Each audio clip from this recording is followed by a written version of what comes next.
ప్రతి కార్యకర్తకు నేను ఒకటే చెప్తా ఉన్నా, ఎవడెవడైతే మీకు అన్యాయం చేశాడో పర్వాలా, అన్యాయం చేయండి, చేయించుకుంటాం, టైం మీది, కానియండి, కొట్టండి అని చెప్పండి.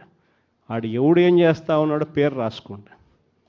రెడ్ బుక్ అని నేను చెప్పను, కానీ పేరైతే రాసుకోండి. మీరు ఏ బుక్లో రాసుకున్నా పర్వాలా, పేరైతే మీరు రాసుకోండి.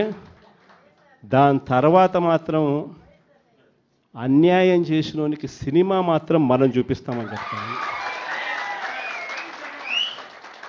ఆ మనిషి రిటైర్డ్ అయి ఉన్నా కూడా లాక్కొని వస్తా, ఆ మనిషి దేశం ఇడిచిపెట్టిపోయినా లాక్కొని వస్తా. ఎవరిని వదిలిపెట్టేది ఉండదు. ఒక్కొక్కడికి మాత్రం సినిమా మాత్రం ఎలా చూపించానో అలా చూపిస్తామని మాత్రం చెప్తాను.